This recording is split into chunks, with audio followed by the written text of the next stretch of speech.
Shalom, dear friends, wonderful to be with you. We are in the hills of Jerusalem today, and the topic today is going to be very special. We are going to speak about the heart of Israel. Israel has a big heart, and we have a doctor today who is going to speak a bit about it. Not about the heart bump, but like generosity. And thank you, Sharon, to come. This is Dr. Sharon Shaul, and she's working with an organization which is a humanitarian organization which is called Natan. And you are going to see what's happening in Israel and outside of Israel, but from the people of Israel. But today, first of all, I want to give you some amazing news, because Israel is providing tons of medical supply and clothes and food and 6 mules for Syria. And this is the IDF spokesman who was saying yesterday that the primary goal of this operation was to reach as many as possible Syrian people without obviously violating the Israel carefully crafted policy of non-intervention in the Syrian civil war. But there is already 110 operation who's been done of various kinds, and this has been conducted since the operation who started last August. So it's just amazing. And there was also a recipient of this aid, a man from Syria, who was saying the people of Syria want peace with Israel. To any Syrians that think that Israel is our enemy, you are wrong. And this is somebody who's been helped, and they can see the humanity of Israel. And this is what I love. One of the things that is said in Israel a lot, and that I've learned some good thing in this land, that everybody is a whole world, is an entire universe. And I think you are going to speak to us. And thank you again for coming, Sharon. And tell us a bit what is Natan, how you started to be with them, and where you've been. And after we show like a short clip for the people to see how is the organization. I am a mother of 5. Mm-hmm.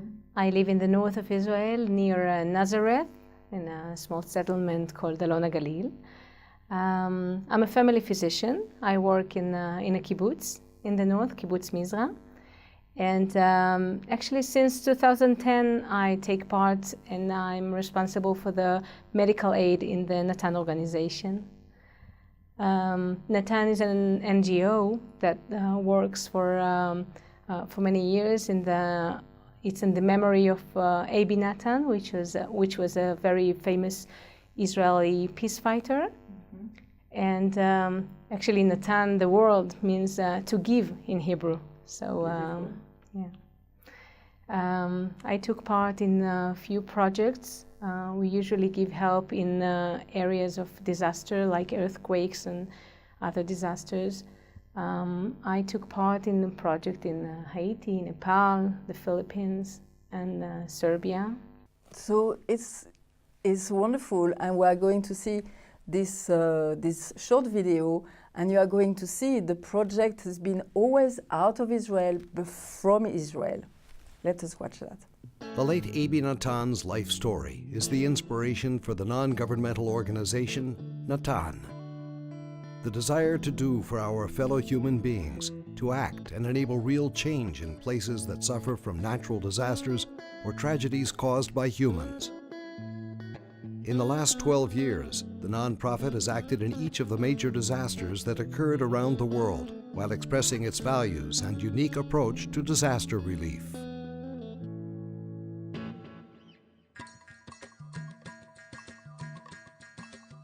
Sri Lanka was Natan's first major activity, forging its agenda, using volunteers exclusively. During our work there, a community center was built. 120,000 tons of food were distributed. Medical and emotional aid was given to the victims of the devastation caused by the tsunami.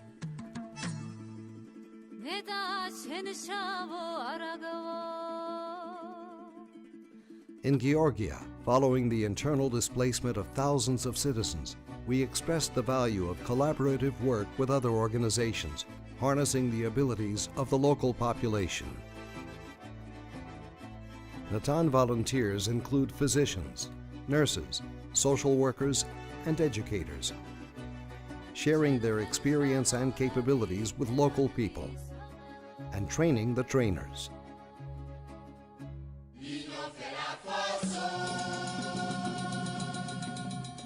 In Haiti, Natan's capability for rapid deployment was needed after the earthquake. Natan was on the ground 72 hours after the disaster hit.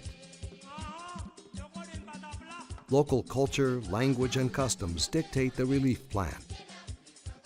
Natan adapts its activity to the population's needs and cultural traditions and doesn't force its programs on the population.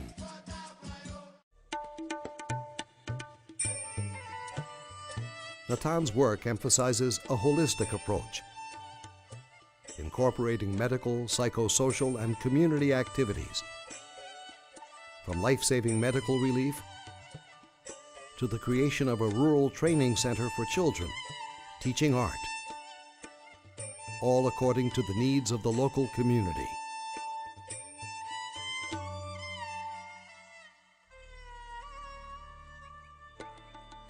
Natan reached isolated villages in the foothills of the Himalayas. Distances and altitude did not deter us. You live here? My house is Gorkha, but I'm living here. What happened to your house in Gorkha? So hard. Hard. House is all falling down. Our teams reach the victims wherever they are. Natan understands that long-term activities are crucial in rebuilding a community hit by disaster. This is why we train local teams, including teachers and community workers, in methods of replenishing a community. Our goal is to provide them materials and tools so they could go to their community and raise awareness by using those tools what we provide here.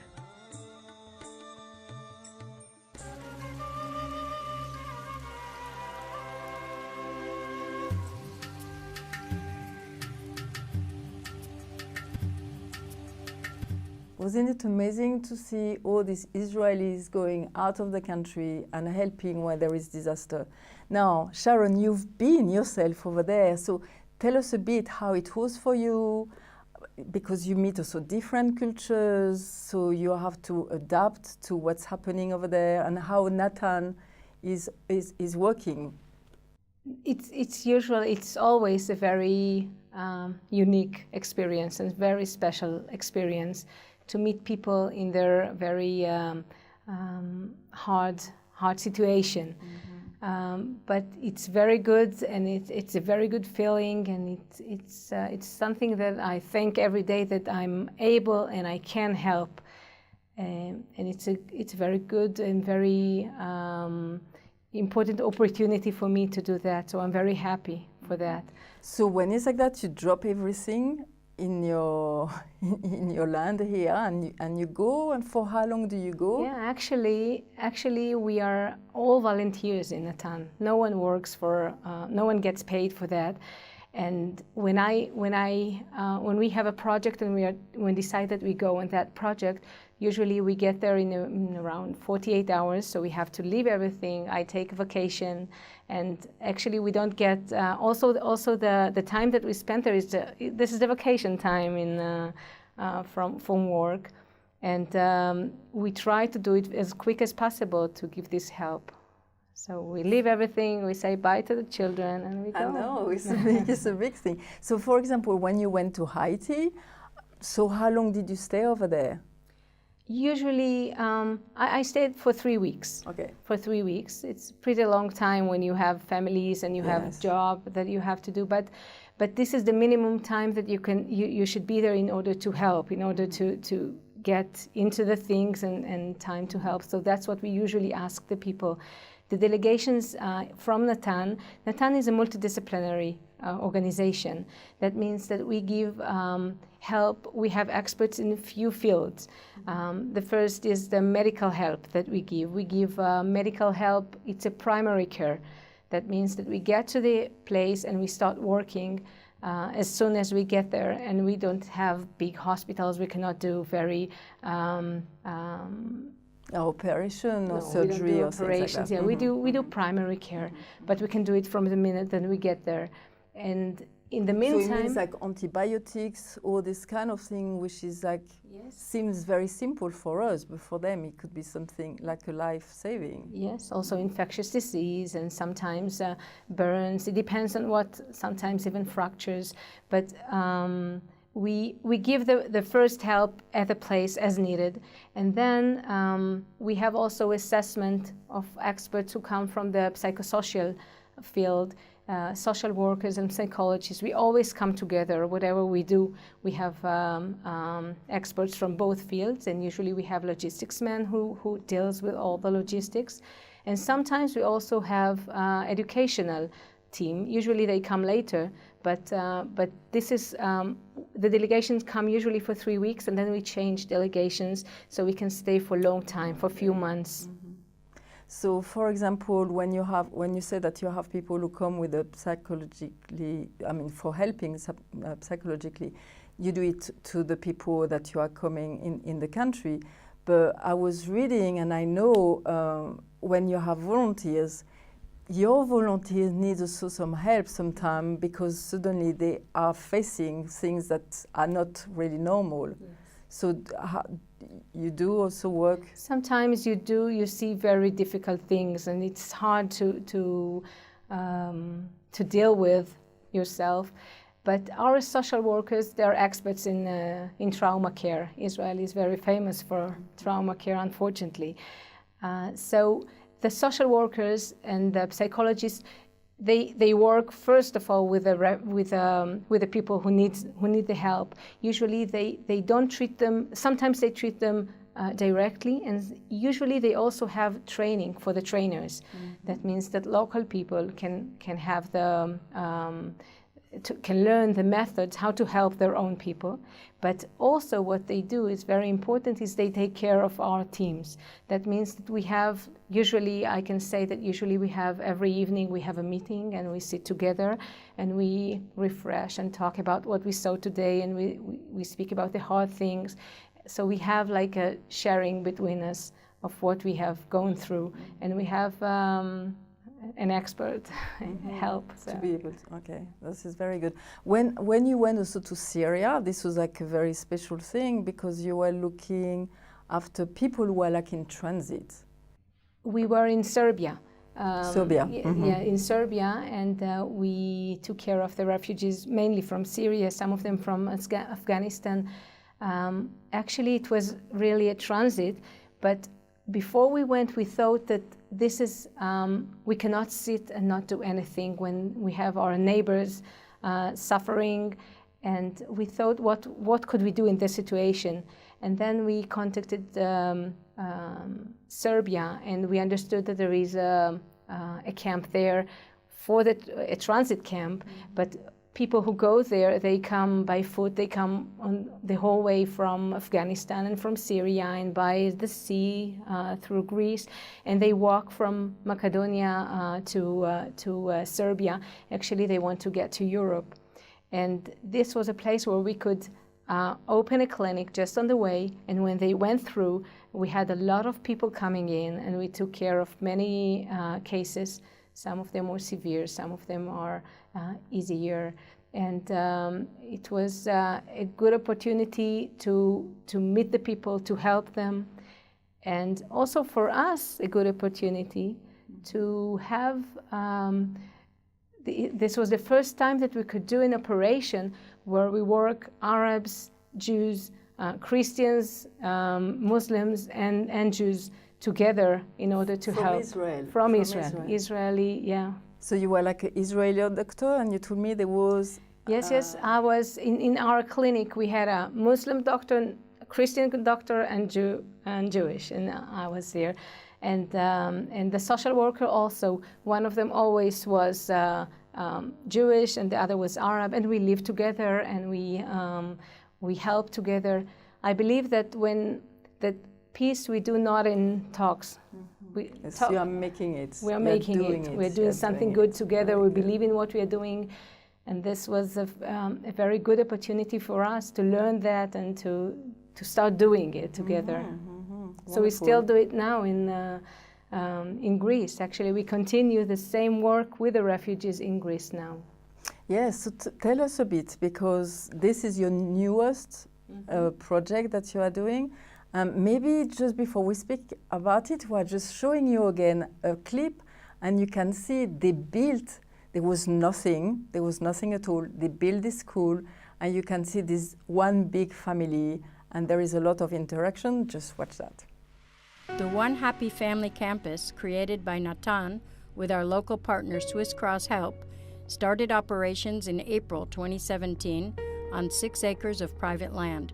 An empty warehouse on a hilltop was completely refurbished and renovated by our volunteers, working together with refugees, residents of 2 nearby refugee camps. The compound includes a community center, a restaurant, and the education center built out of 2 used shipping containers. I was in Afghanistan engineer.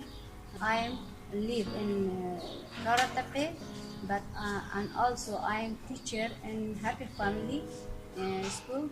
But I like to be, I like to teach every human, and I like to every human to be knowledge.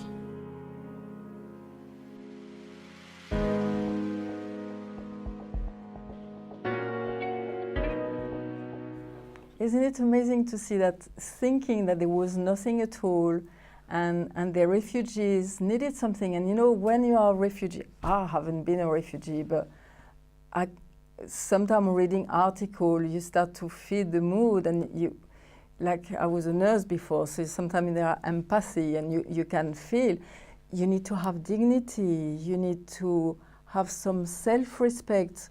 And this school is just amazing for the people to be able to do something. Because if you are in a refugee camp doing nothing all day long, it's just terrible. So to see this life there, I think is wonderful. So tell us maybe a bit of how it's working again, because it's not from Greece, but it's in Greece, in the island, which is very close to Turkey. I saw on the map. I didn't know where was this. This island is Lesbos, isn't it? Lesbos, yeah. Usually, when Natan comes to an area, also to Lesbos, we cannot work out by ourselves. It's what we do is we come and we look for the local leadership, and when we find the local leadership, we ask them what they need, what are their needs, how do they want to do it, what are their values, what do they wish for their children, and if we have a local leadership that we can join and work together, then we can start work in a place, and that would happen also in Lesbos. We have also Greek and also from the refugees people who want to take the responsibility to raise it, and then we come and we can help them with our experts and with our teams. So what happens in Lesbos is that we opened together. We don't open for the refugees a school. We work with the refugees, and this is the main thing. So the teachers in the school are refugees. They work for themselves. They choose what to teach. They can choose what are their emphasis. Yeah, what they want to put emphasis on, what they want to teach. If they think that the history of Afghanistan is important for these children from 6 years to 12 years old, if they need to study history of Afghanistan now, so they will teach. And the teachers are the teachers from their native lands. So we have Afghan teacher, we have Syrian teachers. We also have a group of children from Congo. Who are refugees there, and they study in French. So the classes are, the teachers are local, of course the children are local. The community center is operated by local. They have a tailor, they watch cinema, but whatever they have a kitchen where they serve food every day, and they prepare the food. So actually it's a place, it's like a real community center. That means that it works by the people, for the people. But this is wonderful because it's you coming as Israeli, seeing the needs, but like with a lot of respect, saying, okay, look, this is what I've learned also in this country. It's like, you know, if there is a disparate situation, we look at how it is, and now we go out, we find a way out.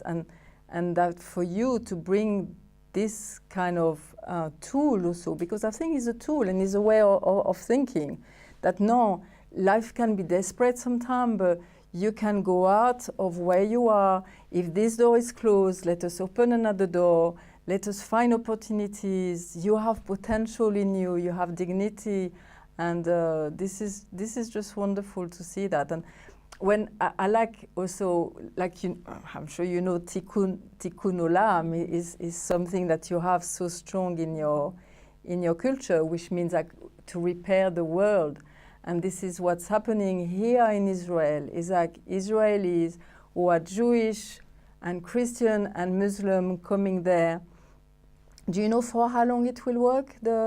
It is still working. Also, our help is, we have people, also Israelis, young Israelis and Israelis, Arabs and Jews are working together. They're from a youth movement. They're graduates. They're graduates of youth movements.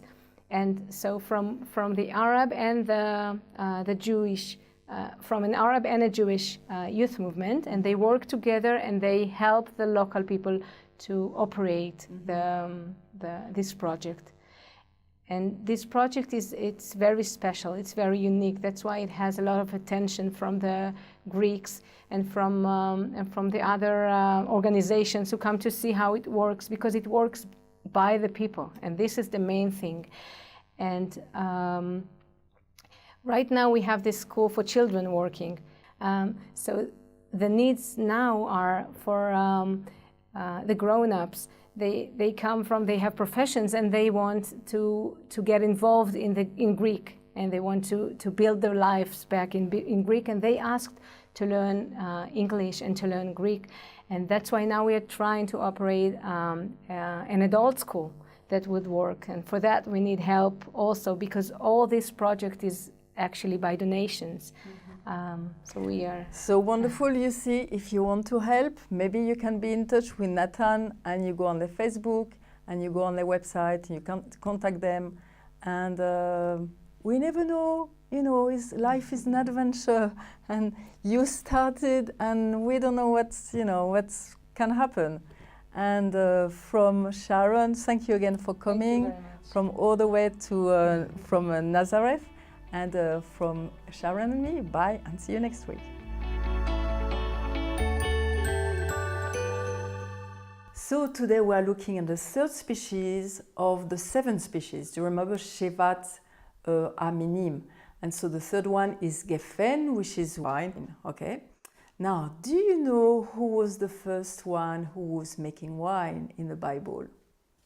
It was Noah. And you can see it in Genesis 9:20. And he said that he was a man of the soil, Adama, and he planted a vineyard. So vineyard there is Kerem. So we can look at some wine who are made, and they are all made here in the land. So this is the first one, which is the King David, and is a sweet wine, and is what they use usually for the Kiddush. This is for Shabbat. When they do the blessing for Shabbat, they will use this wine, and they will, the father will do the blessing, and they will put it in the cup and pass it to everybody. And so this is a sweet wine, so it's called Matok, sweet, and is red, so it's Adom, and wine is Yain, okay? So this is another one, and is Herman, and Herman is, so let us read what is it, Yain, so is wine, Adom is red, and Yavesh. So Yavash is a dry wine, and this one is from the Golan, and the Golan is in the north of Israel, close to the Syrian border, okay? We have another one here, and it's called Yain Adom, so again a red wine, and Yavesh is dry, and this one comes from the Galil. So the Galil is around the Sea of Galilee, okay? And there is another one here, which is, let us read again, is Yain, so wine, Adam red, Chetzi Yavesh. So it means semi-dry, so it's like again sweet. You can use it again also for Kiddush, for when you have bread and wine. And oh yeah, I wanted to show you something which is very interesting. On this thing, on the top, you can see the spies and carrying the grape. So the name in Hebrew is Anavim, and you can see how big was it. They just say in it Anavim Echad, so it was only one cluster of grape, and it was big. They were taking it with the pole, so they had it was working good. And this is the last wine, and is white. So let us read Yain Lavan. Lavan is white, and Chetzi Yavesh. So again, is a dry, semi-dry wine. Okay. So today we look at many names. We look at the species, which is Geffen, is the vine. We look at Noah with the vineyard, which is Kerem. We look at different colors, red, Adam. We look at white, Lavan. We look also Matok, which is a sweet wine. We look at Yavesh, which is a dry wine. And we look at this one, which is the semi-dry, which is Chetzi Yavesh. And this is all that we've learned today. And see you next week. Bye. Thank you again, Sharon, for coming and speaking about Natan. This is just wonderful. And we will see you next week. If you want to know more about Natan, just go on their website. And don't forget that watching this program, you see what's happening here in Israel with the people and with the land. See you. Bye.